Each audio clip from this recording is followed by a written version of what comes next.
Hello, Julie Traeger with another edition of Small Bites. Welcome back.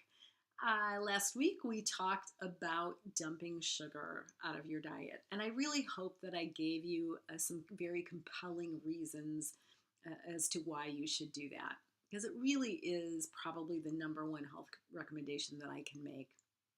And just a reminder, sugar is in everything. So you probably are getting way more sugar in your diet every day if you eat a fair amount of processed food than you think you are. And again, I'm going to encourage you to really read your labels if you're trying to get rid of sugar and really trying to eliminate it from your diet, because it is hiding in so many things that you would never imagine. It's hiding in your deli meat. It's hiding in even your healthy breakfast cereals.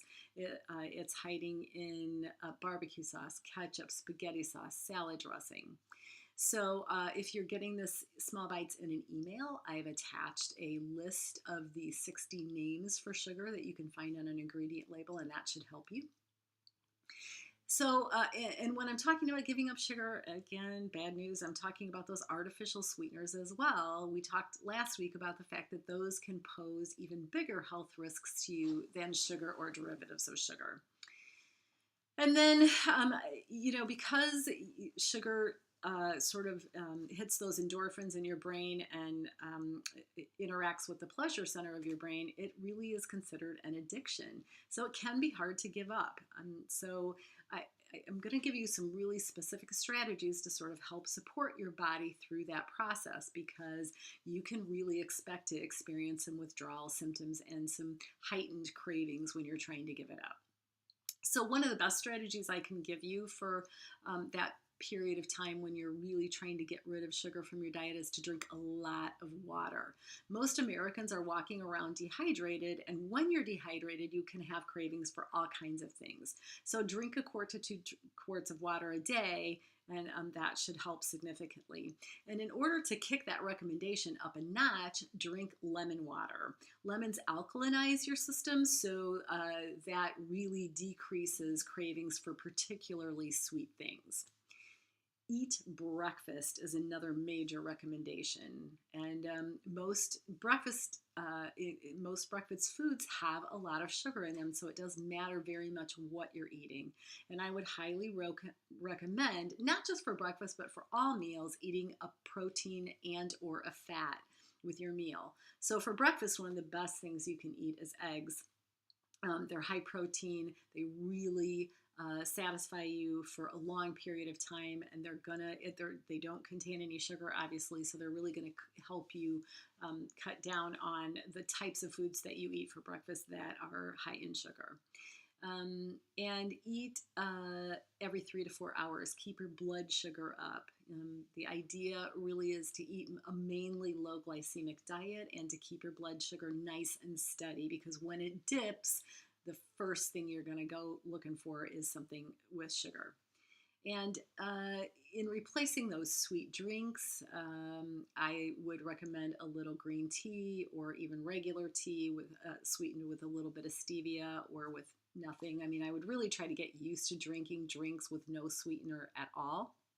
And we'll talk a little bit about healthy alternative sweeteners like stevia in a second, but I would really recommend just drinking water, lemon water, or a little bit of unsweetened tea to get you through this process. And then eat foods that you love. This isn't about deprivation. This isn't about eating salads all day long. I really want you to there are lots and lots and lots of foods that don't contain sugar. So I really want you to be eating something that you like, especially during this sort of initial detox process.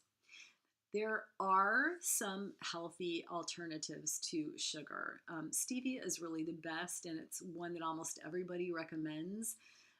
Again, though, a lot of people are doing a bait and switch on stevia like they did with olive oil. So there are a lot of stevia packets that when you flip around and look at the ingredients label, you'll find that the first ingredient is actually sugar in some form or another. So just make sure that if you're buying stevia, it's 100% stevia. Another alternative is 100% maple syrup. Xylitol, not the best, but much better than most sugar derivatives, and that's spelled Zylitol. xylitol and stevia and 100% maple syrup. Actually, all of these healthy alternatives to sugar that I'm going to give you can all be found at your health food store, and a lot of times can be found in your grocery store as well. Another alternative is raw organic honey. So regular honey that you buy in the grocery store is so processed, you might as well be eating sugar. But if you buy raw organic honey, that is actually has a lot of health benefits to it and is broken down very slowly in your system and is not highly glycemic. And then if you're one of those people who just can't live without sugar or chocolate, I mean, I'm one of those people. I'm your compadre. I can't live without it either. There is a way to get your chocolate fix without creating a huge health disaster, and that is by eating dark chocolate. And I've talked about this before, but getting yourself onto chocolate that is at least 72% cacao or more. I eat chocolate that's 88%. You really can't find it much darker than that. But if you're eating 72% cacao, and that's spelled CACAO, the biggest ingredient in a chocolate bar.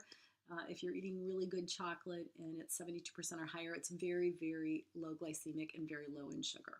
And it is a process. It is an acquired taste. So you may have to start yourself with a bar of chocolate that's 50% cacao and work your way up. But it can be done. And actually, I love it now. And I've talked to lots of other people who love their dark chocolate as well.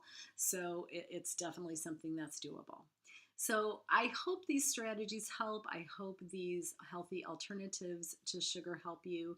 But again, I'm here to help. So if you need something, if you have a question, private message me on Facebook, text me, call me, email me. If you've got a specific question or need some support through this process, I am here to help you. And we've been doing these small bites for a while, so I really want to get your feedback on how it's going for you and how helpful this really is for you. So if you are on my email list, expect to get a very short survey in your email box pretty shortly, within the next week or so. And it'll be very quick, but I really, really want your feedback. I want to know, whether I need to shorten them, whether I need to not send them as often or more often. I want to know what topics you are interested in and what I can really do to support you and how I can make these better. So if you wouldn't mind taking a few minutes to answer my survey, I'd really appreciate it. So this is a Memorial Day weekend, and I want to wish you a great Memorial holiday. Take care, be safe, and until next time.